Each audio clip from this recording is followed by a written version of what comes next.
Hi everyone, I hope you guys are doing well. Arthur again for the love of cars. Now, we have so far covered 7 episodes as of today, and this is episode 8, my interpretation of the Traffic and Road Safety Act. Remember, this has amendments from 2020, 2022, and 2023. So if you're watching this video in a year other than 2024, this is the month of January. So you better check to see if it doesn't have any new amendments or if I haven't updated this very safe section. So today we are going to be covering a section Jembade Munsaba. You guys have been asking for this section, what driving permits you should be holding to drive what classes of vehicles, and today this is what I'm trying to do. So today I'm covering the amendment in 2020. This is an amendment of the Principal Act. The Principal Act was passed in 1998, and this amendment was done in 2020. And according to the amendment, this is section 21. It amends section 36 of the Principal Act. Now, the Principal Act yerije is 1998, and we are amending that Principal Act, the section 36, Katurim section 31. Kateno section yekubulira classes za driving permits is very common. Now, I'm going to focus mostly on the permits that you guys are interested in. So let's start right away so that we don't waste any time. By substituting section 1 here is spelling a permit says. So let's start 1, for the purposes of issuing driving licenses, motor vehicles shall be divided into the following groups. Tugenotandika. A. In a group A. Group A gamma motorcycles with a cubic capacity exceeding 125 cubic centimeters and power exceeding 11 kilowatts. Now, you need to understand that 125 cc chikumi abiri mutano kaseba ngesuka bufuna class A. Class A1 is motorcycles with a cubic capacity of not exceeding 125 cubic centimeters. Kastebange kawansi wa chikumi abiri mutano bofuna class A1 and power not exceeding 11 kilowatts. Kat 11 kilowatts banavuga electronic scooters kasebanga tesoka kilowatt 11 oboka wansi obofuna class A1 bwebe suka obofuna A aho biba pichi zokka okitegera motorcycles cycle but motor ne bwebera gaali ng'eriko engine kaseba gaali ng'eriko engine ebefuuse motorcycle ebe tekyali bicycle. Kale tugende group B ye class B abasinga mwe gye mulina abavuga emmotoka za bulijjo egamba motor vehicles having permissible maximum mass not exceeding 3,500 kgs and not more than 8 seats in addition to the driver's seat. Kitegeeza emmotoka ye inokubanga singa bagisa ku weighing bridge ng'etisse tesukka kilo 135 ne bwoba otisse ebintu mu bbuutu terina kusukka kilo 135. 135 ze tani 3 n'eki ze tani 3 n'ekitundu ng'etikka abantu 8. Emmotoka eri mu class B ekizibwa okutikka abantu 8 nga ne driver kwali. Kitegeeza emito giri giba ginto okugitikka abantu 7 nga ne driver yeew'omunaana ate era nga tesukka kilo 135 ze tani 3 n'ekitundu bwe bagisa ku weighbridge ng'etisse buli kimu n'abasaabaze mwebali enokuba nga tesukka tani 3 n'ekitundu. Now, my interpretation is emmotoka yo senga ogitikka naye jjukira chassis yayo inokuba nga naye ekkiriza nga bw'ogenda mu logbook ekukkiriza okusikka tani 3 n'ekitundu. Togenda n'okwata emmotoka etakkirizibwa mu chassis kutikka tani 3 n'ekitundu n'ogitikka tani 3 n'ekitundu nga bwe bagisa ku weighbridge etikka tani 3 n'ekitundu. B, akokubiri akatundu akali mu class B, motor vehicles of category B, eyo gye tugambye, coupled to a trailer, the permissible maximum mass of which does not exceed 75. So osobola okufuga emmotoka eyo kebe nuwa kebe super custom ng'ogitaddeko ka trailer emabega nga ka trailer tekasituka kilo 75. Okitegedde? Then akokusatu, motor vehicles of category B, coupled to a trailer, the permissible maximum mass of which exceeds 750 but does not exceed the unladen mass of the motor vehicle, where the combined permissible maximum mass of the vehicle so coupled does not exceed 3,500 kgs. Kale kano kalimu oluzungu lungi naye kankabannyonnyole. You can have class B driving permit and you have a motor vehicle. You also include a trailer.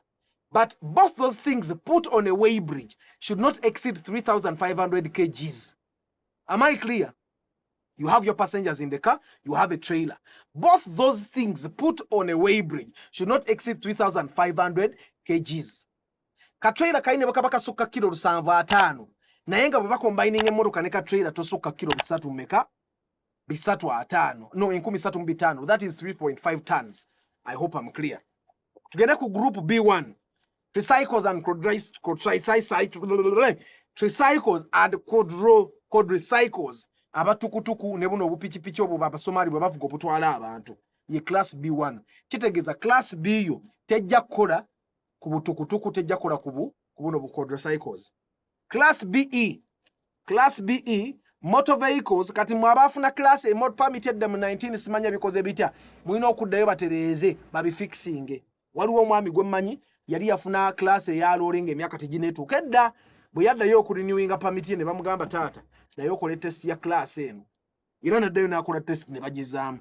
Class BE motor vehicles of category B coupled to a trailer the permissible maximum mass of which exceeds 750 kgs and exceeds the unladen mass of the motor vehicle, or the motor vehicle of category B coupled to a trailer the permissible maximum mass of which exceeds 750 kgs, where the combined permissible maximum mass of the vehicles or motor vehicles of category B coupled to a trailer the permissible maximum mass which exceeds 750 kgs, where the combined permissible maximum mass of the vehicles so coupled exceeds 3,500 kgs. Kakati group BE ya abantu abavuga emmoroka zino ezitika abantu omunana zinuwa super custom naye nga bwagattako trailer bwe bagatta weight y'emmoroka ezo esukka kilo tani 3 n'ekitundu be bafuna class BE. Abasinga you don't really need class BE.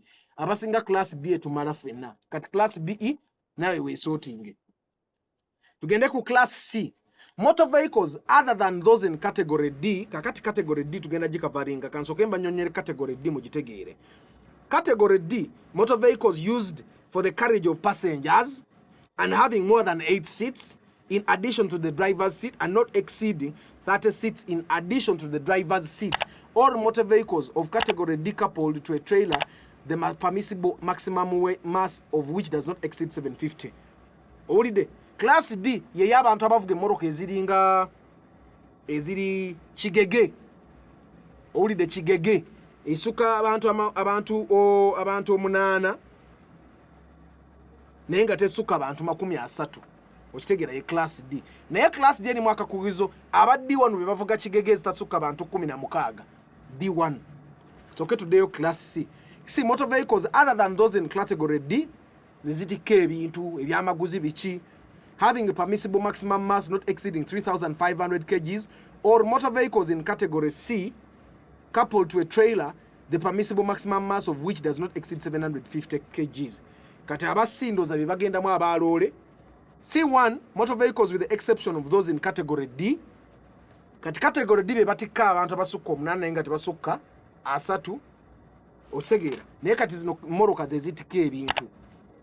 The permissible maximum mass which exceeds 3,500 kg but does not exceed 7,500 kgs, or motor vehicles of subcategory C1 coupled to a trailer the permissible maximum mass which does not exceed 750 kgs. Kale C yetalidde etikka abasaabaze ng'etikka ekiro ezisukka 1,350 zetani 3 n'ekitundu ng'eti esobola okutikka ne trailer kasiteba gatesukka kilo 750. Kitegeeze emmoroka zonna zo esobola okusikka ttani esukka 1,350 ng'oteekako ne ka trailer ka 750. Then aba C1 basobola okuvuga ng'esukka ttani 1,350 naye nga tesukka ka 750 ng'otiseeko ne ka trailer akatasukka 750. C1E motor vehicles of subcategory C1 bali abatikka abatasukka ka 750 coupled to a trailer permissible maximum mass of which exceeds 750 but does not exceed the unladen mass of the motor vehicle, where the combined permissible maximum mass of the vehicles so coupled does not exceed 12,000 kgs. Kachitegeeza osobola okuvuga emmoroka naye nga bwe bazigatta tezisukka kilo tani omutwalo gumu mu 12,000 ye tani ze tani 12 ndowooza zino wano ze tani 12 osobola ovuga emmotoka nga tosukka tani 12 oba ne C1E C1 tosukka kasanvu bitano C1E osobola okuweza tani 12 Group CE motor vehicles category C coupled to a trailer whose permissible maximum mass exceed 75 kitegeeza osobola okusukka bw'obeera ne CE osobola okusukka ettani 75 naye oba totuuka oli avuga ttani akasanvu ebitaano avuga ttani omusanvu n'ekitundu era oba totuuka ono avuga ttani 12 tutegeeregeze so kati abavuga bu LF biki muli mu group C then osobola okuvuga LF n'ovuga ndooza ne oba baziyita batya zino ezidda ku LF esobola okutuuka ttani omusanvu ekitundu then oba C1E osobola okuvuga emmoroka etikka ettani 12 then group D nagyogeddeko abatikka abantu abasukka 30 then mulimu D1 eyo nze gye nnina as of the year 2024 January etikka abantu abatasukka 16 abakigege gye bayina then group D1E motor vehicles of subcategory D1 abatikka abantu abatasukka 16 naye notekako ne ka trailer akasobola okusukka olusanvu 5 but does not exceed the unladen mass of the motor vehicle where the combined permissible mass of the vehicle so coupled does not exceed 12,000 kgs kale owa D1 otikka abasaabaze ne toyina kusikka basaabaze basukka 16 oba D1E osobola okuvuga emmoroka ng'eyina abasaabaze 16 nga ne bootekako trailer esobola okusukka olusanvu 5 naye nga bwe babateeka ku weighbridge emmoroka yo ng'etissa abasaabaze ne kino ekintu temusukka ttani 12 tokkiriza bavuga loole owa D1E naye osobola ovuga emmoroka yo n'ogiteekako ki trailer emabega naye nga byonna bwe babigatta tebisukka ttani 12 by the way this is my interpretation someone can always correct me but nsoma biri wano ne interpreting ku luzungu lwe nasoma e Makerere kati kitegeeza oluzungu lwange bwe mba interpreting ngawo ba professor abansomesa e Makerere kale group D inji maze tugende ku group D imbade sigimaze group D egamba motor vehicles used for carriage of passengers sitting accommodation exceeding 30 seats ng'esukka abantu 30 because group D1 ne D1E z'abasaabaze 16 group DE abasaabaze 10 ng'osukka abasaabaze 30 jukira group D tesukka 30 group DE esukka 30 in addition to the driver's seat 30 ne driver mwali okay and motor 30 seats in addition to the driver's seat and a motor vehicle of the subcategory may be coupled to the trailer whose permissible maximum mass exceeds 750 kgs kitegeeza osobola okuvuga emmotoka nga bus nga coaster esikka abantu 30 ng'osobola otuka abantu 10 osobola otuka abantu 6 naye bali aba category D akoma ku bantu 30 owa DE asobola okutuka okuvuga abantu 6 8 n'ateekako ne trailer esukka olusanvu 5 kitegeeza oyo aba kafulu group F special machinery including tractors and earth-moving equipment, including graders, bulldozers, and compactors. And Group G, agricultural tractors. Group G, avuga mu nnimiro wokatakizibwa givuga bweru. Kale ne nnimiro asobola givuga nebwe naye tractors ennimiro esinga bazitambulira ku gundi baziteeka ku carrier. By substituting section 2, section 2 eya 36 eya Principal Act.